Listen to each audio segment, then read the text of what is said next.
और आरक्षण के मुद्दे को लेकर भी उनकी बात भाजपा से चल रही है। साथ ही साथ उनके राइवल कह सकते हैं, बिहार से खुद एक मंत्री यहाँ आ गए। ऐसे में डॉक्टर संजय निषाद की आगे की रणनीति क्या है, वो किस तरीके से देखते हैं, हम खुद उनसे पूछते। हमारे साथ मौजूद हैं निषाद पार्टी के राष्ट्रीय अध्यक्ष डॉक्टर संजय निषाद जी। संजय जी, जिस तरीके से आपकी बात चल रही थी आरक्षण को लेकर, एक रैली भी हुई थी अमित शाह जी की जिसमें उन्होंने कहा भी था, आप ये बताइए, उसके बाद एक पत्र भी लिखा गया था, योगी जी ने लिखा था कि किया जाए। ऐसे में स्थिति क्या है, अभी तक कुछ क्लियर नहीं है। एक पत्र लिखा गया था, तो उस पत्र का जवाब में आरटीआई के साथ बैठे थे।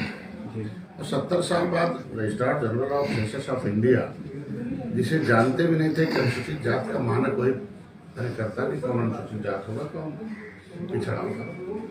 और आरटीआई ने 1961 में लिख कर भेजा कि मैं केवट मल्लाह के मझवार में गिनती करूँ। तो पत्र तो सही दिशा में लिखा गया। आरटीआई को तय करना उन्होंने समय मांगा था कि भाई हम 1961 का मामला हम उसे देखेंगे। और उन्होंने खुले शब्दों में कहा कि अगर ऐसा आपका 1961 में केवट मल्लाह माझी गिनती करने के लिए मझवार की तरह बची जाती हैं, और केवट मल्लाह माझी को पिछड़ी में डालना तो बहुत बड़ा अपराध है। ऐसे में वो टाइम दिया था उन्होंने। इंजीनियर पुलिस साहब गए हैं, शायद बैठे थे। उत्तर प्रदेश के चीफ मिनिस्टर ने भी कहा था, पत्र लिख के तरीके से निवेदन किया था। तो आपको लगता है कि सरकार लगातार आपके साथ है, क्योंकि आप आरक्षण की बात कर रहे हैं, उसके बावजूद भी अभी तक रिजल्ट नहीं निकल रहा है? सरकार साथ है, अधिकारी साथ नहीं। अधिकारी इसमें डूब रहे हैं, अपनाते हैं, और अधिकारी इस समाज को बर्बाद कर रखा है। क्योंकि जो लेटर लिखा मुख्यमंत्री जी ने, उसे 1 महीने पहले लिखना था।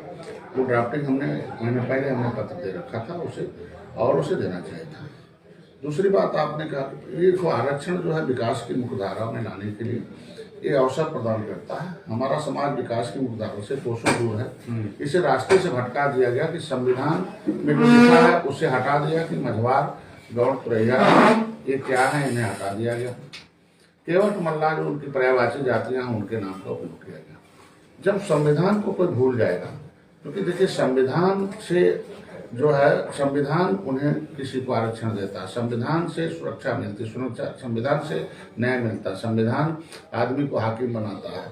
हमारे समाज में संविधान में जो लिखा मझवार तो तुरैया था उसे भुलवा दिया गया, और उसे संविधान से कह दिया कि भाई केवट मल्लाह को संविधान में शामिल किया जाए। लेकिन अब रास्ता साफ हो गया, नहीं हमें संविधान वाला चाहिए, और संविधान वाला देने के लिए पत्र भी लिख दिया, इसलिए मैं बताया। लेकिन एक बात बताइए, जो आपका विधानसभा चुनाव है, बहुत समय कम बचा है, ऐसे में आपने भी अल्टीमेटम दिया हुआ है कि जब तक आरक्षण नहीं, हम आपकी सहयोगी पार्टी यानी बीजेपी के साथ। मेरे समाज के लोग देखो, अब तो अखिलेश जी के बयान से साबित हो गया कि हमारे समाज को कुछ गुमराह करने का काम लोग, जो कभी आरक्षण के नाम पर रेल पर हम बैठे थे, केंद्र सरकार को आवाज दे रहे थे, और ट्रेन का जगह जो होता है वो केंद्र का होता है। लेकिन उत्तर प्रदेश सरकार वहां जाकर हमें गोली चलाया, एक भाई को मरवाया, 100 गाड़ी फुकवाया, 302 का उल्टे मुलजिम बनवाया। तो अगर आरक्षण के नाम पर हमारे ऊपर गोली चलती हो, वो सरकारें जो जिनके हाथ में था, और आरक्षण के नाम पर वो लोग हमको गुमराह करते रहे हों, फर्जी मुकदमे में डालते रहे हों, फर्जी वापस हमारे फाइल को वापस लाते हों, और जब दिल्ली में आरक्षण के मुद्दे पर विशंबर जी आवाज उठाते हो और समाजवादी पार्टी के सारे सांसद विरोध में आ जाते हो, बाहर भाग जाते हो, तो जो पार्टी आरक्षण की विरोधी रही हो वो कहे कि नहीं भाजपा ने आरक्षण नहीं दिया तो वोट नहीं, ऐसे ऐसे है, तो उन्हें तो इस पर शर्म आनी चाहिए। आज के दिन में बसपा भी हमारे आरक्षण पर स्टे लेती है, और इनका भी पूरा रवैया। आज तक मेरे आरक्षण का विरोध भाजपा ने नहीं कभी किया, न भाजपा का कोई आदमी उस पर स्टे लेने गया। ढुलमुल रवैया रहा उनके अधिकारियों का, तो त्वरित कार्रवाई नहीं हुई, इसके लिए दोषी हैं वो लोग। काम हो रहा है। मैं उम्मीद रखता हूं कि जो योगी आदित्यनाथ जी जब खुद एमपी होते हुए दर्जनों बार उन्होंने सड़क से सदन तक आवाज उठाई, केंद्र भी, तो जब अभी अमित शाह जी ने और धर्मेंद्र प्रधान ने सीधे बोल दिया आरटीआई के जो रजिस्ट्रार जनरल है कि भाई इनका जो मामला हो तुरंत होने वाला तुरंत करो, और जो कुछ और उपजातियां हैं जो उनके सरनेम हैं वो अगर इस दायरे में नहीं आते हैं तो उनके लिए कैबिनेट से हो सकता है, कैबिनेट सदन में हो सकता है, सदन में उसकी फाइल तैयार करो। तो अगर हमारा आरक्षण का मुद्दा सही दिशा में जा रहा है, तो ये लोग उलझाना चाहते हैं कि जल्दी से कुछ लिख जाए फिर कोर्ट से स्टे हो जाए। तो हम नहीं चाहते कि कोर्ट से देर आओ दुरुस्त आओ।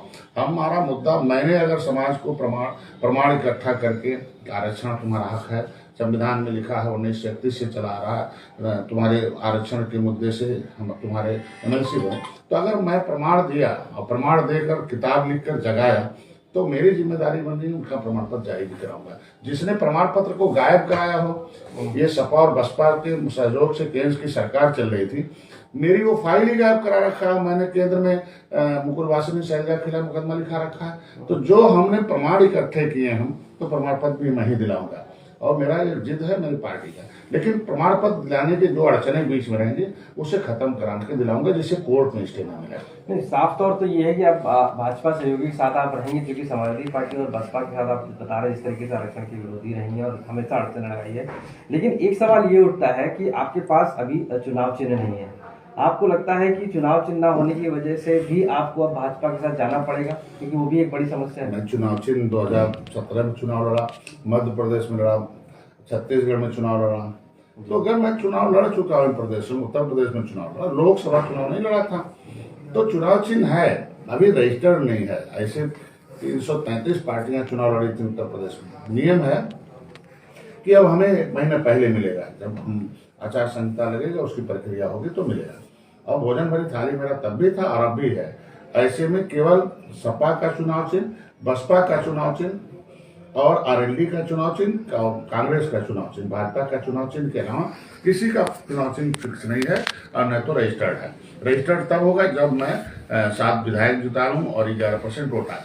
तो इस बार अभी तो मैं 2 चुनाव लड़ रहा हूँ, तो इस बार मैं इतना विधायक जरूर जिताऊंगा निषाद पार्टी भोजन भरी थाली से कि मेरा चुनाव चिन्ह फिक्स हो जाए इस बार। हो जाएगा। चुनाव चिन्ह की बात करें तो आपके ही राइवल पार्टी है जो बिहार से चलकर यहाँ पर आए हैं और निषादों की बात करते हैं, और साहनी जी, मुकेश साहनी नाम है। तो ऐसे में आपको लगता है उन्होंने अपना चुनाव चिन्ह नाव को रजिस्टर करा लिया एक तरीके से, और आपको क्या लगता है कि वो किस तरीके से, क्योंकि वो कहते हैं कि आरक्षण के मामले में आप निषादों को धोखा दे रहे हैं? तो क्या उन्होंने बिहार में आरक्षण दिला दिया और उनके 4 विधायक हैं, तो कभी आरक्षण की आवाज उठाया सदन में? आरक्षण तो सदन से मिलता है, सरकार से मिलती है। तो कभी पत्र लिखा उन्होंने, कभी अपनी पार्टी के पत्र से कभी कोई पत्र लिखा आरक्षण के लिए, समाज के लिए? गुमराह करना अलग मामला। और जो असफल लोग होते हैं उनकी आत्माएं भटकती हैं, वो इधर उधर तलाशते हैं कोई रोड। 2 बार चुनाव, अभी 1 बार बिहार में चुनाव लड़े, 1 बार लड़ गए, तीसरे बार उनका भी चुनाव चिन्ह से घूमेगा। तो कानून है, तो मैं तो उन्हें सद्बुद्धि दूंगा। मेरे जींस के हैं, मेरे वंश के हैं कि 2017 में आए थे, मदद किए थे, 2019 में मदद करेंगे। और हम लोग उम्मीद रखते हैं कि बिहार में जाके वो निषादों की आरक्षण की लड़ाई लड़ेंगे। उत्तर प्रदेश में निषाद पार्टी, आपने देखा होगा कल हमारा एक कार्यकर्ताओं का सम्मेलन था और बैठक की, और खुली बैठक में प्रस्ताव पारित करता हूँ। तो कल पूरे प्रदेश में 2022 के चुनाव कैसे जीतेंगे उसका अपने हम आम सभा की बैठक में अपने सभी कार्यकर्ता, जिसमें जिला अध्यक्ष, ब्लॉक अध्यक्ष, सेक्टर अध्यक्ष तक के लोगों को आमंत्रित करता हूँ, प्रदेश कमेटी, राष्ट्रीय कमेटी, सबको समूह में बैठाता हूँ और उनके सामने मैंने कल प्रस्ताव पारित कराया कि भाई सपा क्या किया है, उन्होंने कभी धोखा दिया, बसपा क्या किया, धोखा दिया है, कांग्रेस ने क्या किया, क्या महाधोखेबाज है। हमने कहा था क्या नहीं, अभी भारतीय जनता पार्टी के साथ रहना। तो खुले बैठक में जब हमारे लोगों ने तय कर लिया कि अभी भारतीय जनता पार्टी के साथ रहना, आरक्षण के मुद्दे पर उन्होंने कहा भी हमें मझवार वाला चाहिए, संविधान वाला चाहिए, बैमान वाला। उन्होंने कहा समय, हमने कहा समय से पहले मिल जाएगा तो भी, और नहीं मिलेगा तो भी हम लोग चुनाव लड़ेंगे, अपने संबल पर लड़ेंगे। और अब हम लोग जब चारों अदालत में, राज्यसभा, लोकसभा, विधान परिषद, विधानसभा में, अब विधानसभा में जब हमारे विधायक रहेंगे तो लड़के हम ले लेंगे। जिसके विधायक रहे, बसपा के विधायक रहे, लड़के ले लिया।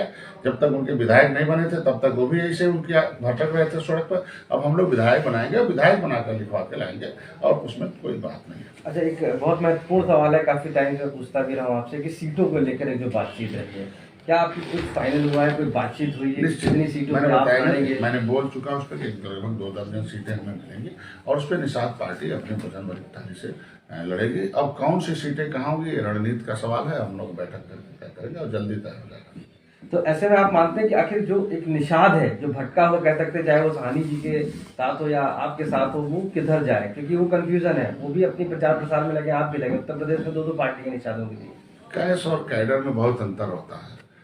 वो सब कैसे राजनीति में लोगों का इस्तेमाल किया जाता, 70 साल से मेरा समाज इस्तेमाल हो रहा था। उनके ऊपर पौवा पैसे का लेवी लगाया था, पौवा पिलाओ पैसा बांटो दे दो। तो पैसा बांटकर भीड़ जुटाई, वोट में नहीं ट्रांसफर होता है। अगर हुआ होता तो 2017 में मैं चुनाव लड़ा था, सपा बसपा की क्या दशा हो गई। मैं 2018 चुनाव लड़ा था तो मैं क्या हुआ, आपने देखा मैं मोदी के साथ खड़ा हो गया कैडर लेके, और कैसे जीत हुई। तो वोट कैडर का सामाजिक ऊर्जा, समाज को कोई बहका सकता है लेकिन राजनीतिक व्यक्ति को नहीं कोई बहका सकता है। सामाजिक ऊर्जा को राजनीतिक ऊर्जा में बदलने का एक मेरे पास स्कूल है। जिस तरीके से पानी से बिजली बनाया जाता है वैसे समाज से वोट तैयार किए जाते हैं। तो निषाद पार्टी वोट बैंक है, और निषाद पार्टी के कार्यकर्ता एक एक गांव में हैं, और एक एक गांव में है, और एक एक बूथों पर बैठे हुए हैं, और 2022 के लिए निषाद पार्टी के इशारे पर है। वो निषाद पार्टी के बैंक में है, न कि कोई कहे हमारे बैंक में मेरे पर। अब समाज किसी पॉकेट में, किसी पौआ पर, पैसे पर जाने वाला नहीं है। वो पार्टी है, वो निषाद पार्टी उन्होंने अपना पार्टी मान रखा। इसीलिए आपने देखा होगा कि लखनऊ की एक ऐतिहासिक रैली हुई। कभी बसपा उसे कई बिरादरी के लोगों के साथ, प्रत्याशियों के साथ भरती थी, एक बिरादरी से भर गई। कल आप देखे होंगे गोरखपुर में जो मेरा लखनऊ में जो प्रादेशिक कार्यालय है जो गरौली मोड़ पर है, उसमें बहुत बड़ा ग्राउंड है। कल कार्यकर्ताओं के केवल पदाधिकारियों से भरा था, उसमें कोई जनरल आदमी नहीं था कि भीड़ जुटाए। वो अपना पैसा लगा के आए थे, और पूरे के पूरे 12 घंटा मीटिंग चली, और शाम को देर रात हो गए, और तय करके गए कि हमें जो जिम्मेदारी मिली है हम लोग अब बूथ जीतेंगे। उन्होंने मान लिया कि हमें अब पॉलिटिकल पार्टनर बनना है, हमें बजट में हिस्सेदारी चाहिए, हमें अब राजनीति में हिस्सेदारी चाहिए। वो हिस्सेदारी लेने के लिए वो तैयारी कर रहे हैं।